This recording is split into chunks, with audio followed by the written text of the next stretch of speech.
ये सरकार की बेशर्माई है कि जिन युवाओं ने जिस व्यक्ति को सत्ता सौंपी, आज वो व्यक्ति कुंभकर्ण की नींद सो रहा है। 44 डिग्री टेम्परेचर में धूप में बैठ के आंदोलन कर रहे हैं और भजन लाल जी आराम से एसी में सो रहे हैं। 1.5 साल से आप पे ये तय नहीं हो पा रहा कि भर्ती परीक्षा को रद्द कब करना है। सरकार को कुंभकर्ण की नींद से हम जगाएंगे और कल कोर्ट में सुनवाई है। कल हम पैदल कूच करेंगे और भजन लाल जी को आवास पे जाके जगाएंगे। जो सो रहे हैं प्रदेश में पिछले 5 सालों में एक भी भर्ती सही तरीके से नहीं हुई है, ये सच्चाई है। पर्ची के मुख्यमंत्री या सरकार पर्ची से चल रही होगी। नमस्कार, मैं आरब सिंह और आप देख रहे हैं भारत रफ्तार। एसआई भर्ती को लेकर, महिला आरक्षण को लेकर, नॉर्मलाइजेशन को लेकर यहाँ पर शहीद स्मारक पर युवाओं का हल्ला बोल है। सरकार के खिलाफ लगातार मांग कर रहे हैं कि एसआई भर्ती को रद्द किया जाए और नॉर्मलाइजेशन को लेकर तमाम जो मुद्दे हैं उनको लेकर यहाँ पर युवा बैठे हुए हैं। हमारे साथ मनोज मीणा जी हैं जो लगातार एसआई भर्ती को लेकर और तमाम मुद्दों को लेकर जो है उठा रहे हैं। अब तक जो है आज छठा दिन है। देखो, दिन तो छठा है लेकिन ये सरकार तो सुनी नहीं रही। सरकार तो सो रही है। ये सरकार की बेशर्माई है कि प्रदेश में ऐसी एक निकम्मी सरकार चल रही है जिसे प्रदेश के युवाओं के मुद्दों से कोई मतलब नहीं है। एक तो पेपर चोरी के चलते युवा परेशान है। यहाँ 44 डिग्री टेम्परेचर में धूप में बैठ के आंदोलन कर रहे हैं और भजन लाल जी आराम से एसी में सो रहे हैं। कितना बड़ा दुर्भाग्य है प्रदेश का कि जिन युवाओं ने जिस व्यक्ति को सत्ता सौंपी, आज वो व्यक्ति कुंभकर्ण की नींद सो रहा है। तो इससे बड़ा दुर्भाग्य तो नहीं हो सकता ना। और हम भजन लाल जी से ये कह रहे हैं कि आप ये बता दो कि इन युवाओं की गलती क्या है। आखिरकार ये कोई अपराधी है, ये लोग कोई क्रिमिनल है, इन्होंने कोई चोरी करी है, लूट करी है, ये क्यों इस धूप में मरे भाई? जब आपके बच्चे अगर घरों में बैठ के आराम कर रहे हैं तो इनको भी हक बनता है कि घरों में बैठ के आराम करें। आपने इनको सड़कों पे ला दिया। आपने कहा हम एसआई भर्ती की जांच करेंगे। 1.5 साल से जांच कर रहे हो। 1.5 साल से आप पे ये तय नहीं हो पा रहा कि भर्ती परीक्षा को रद्द कब करना है। तो कहीं ना कहीं ये दिखाता है कि भजन लाल जी की संवेदना युवाओं के लिए बिल्कुल खत्म हो चुकी है, मर चुकी है। और इससे बुरी बात क्या हो सकती है कि भजन लाल जी युवाओं के लिए बिल्कुल ही उन्होंने सोचना ही बंद कर दिया है। और देखो, ये लड़ाई तो न्याय की है और मैंने आपसे कल भी कहा था और मैं आपसे आज भी कह रहा हूँ कि ये सरकार को कुंभकर्ण की नींद से हम जगाएंगे और भजन लाल सरकार को ऐसा ही भर्ती परीक्षा रद्द करनी पड़ेगी। आज नहीं तो कल करनी पड़ेगी और कल कोर्ट में सुनवाई है और कल हम भी आर पार की लड़ाई लड़ेंगे और भजन लाल सरकार को जगाने का काम करेंगे। कल हम पैदल कूच करेंगे और भजन लाल जी को आवास पे जाके जगाएंगे जो सो रहे हैं और उनसे कहेंगे कि ऐसा ही भर्ती पे निर्णय क्यों नहीं कर रहे हो।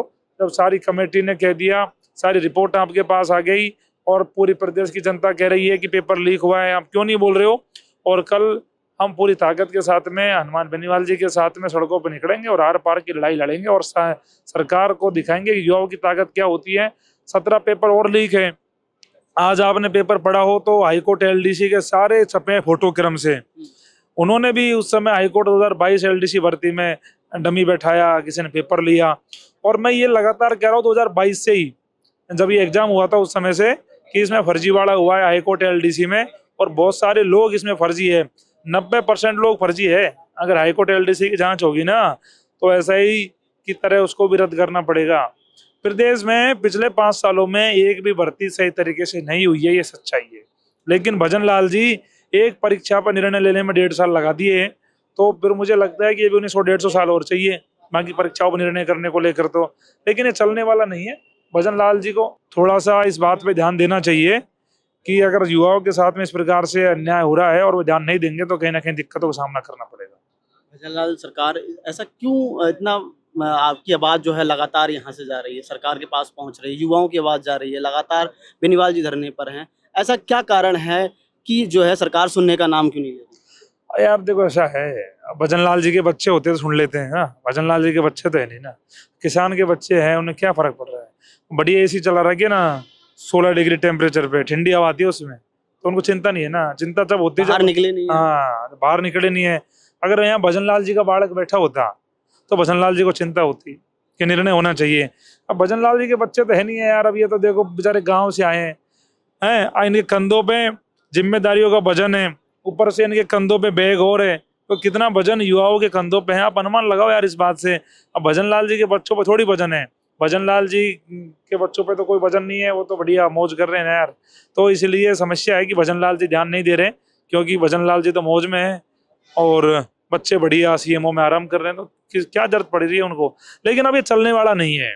और हनुमान बेनीवाल जी लड़ाका व्यक्ति है, और उनके साथ हम कल प्रदेश की सड़कों पर निकलेंगे और भजन लाल जी को जगाने का काम करेंगे। जो सो गए ना, उन्हें नींद ज्यादा आती है भजन लाल जी को, मुझे लगता है।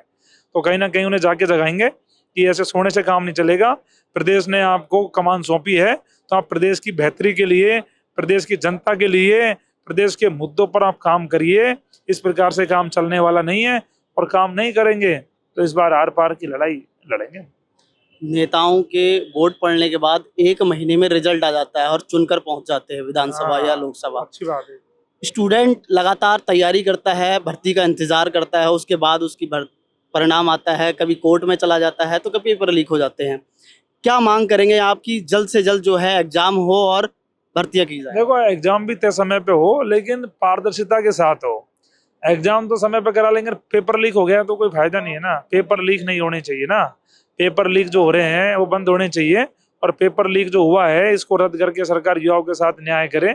और सरकार की गंभीरता होनी चाहिए युवाओं के मुद्दों पर। और सरकार अगर जिस प्रकार से लग रहा है कि सरकार की कोई गंभीरता है नहीं है, तो कहीं ना कहीं सरकार की गंभीरता इसलिए नहीं है क्योंकि भजन लाल जी पहली बार में विधायक बने, पहली बार में मुख्यमंत्री बन गए, तो उन्हें समझ नहीं आ रहा कि यार करना क्या है। कोई और चला रहा है सरकार। अब सरकार तो, अब पर्ची के मुख्यमंत्री है, सरकार पर्ची से चल रही होगी। लेकिन कहीं ना कहीं भजन लाल जी को अब ये जो परिपाटी है ना, राजस्थान का नाम बदनाम हो रहा है इसमें। तो राजस्थान के ये जनता क्या सोचती है कि मुख्यमंत्री भी पर्ची का है, सरकार भी पर्ची से चल रही है, तो लोगों का मनोबल टूटता है।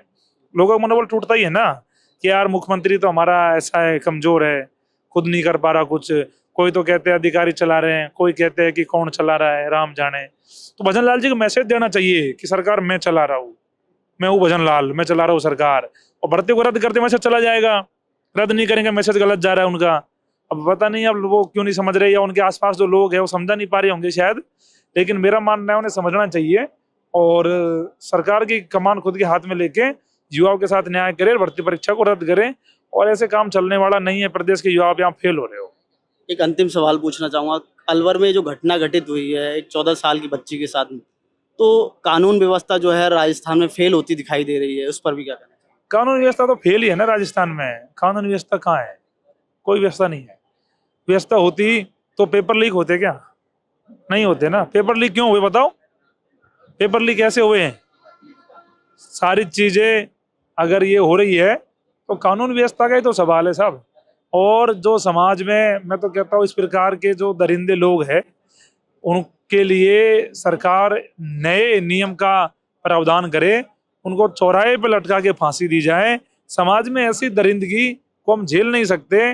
जिस प्रकार से ये अन्याय युवाओं के साथ में, चाहे तमाम चीज़ों को लेके जो हो रहा है ना, ये गलत है।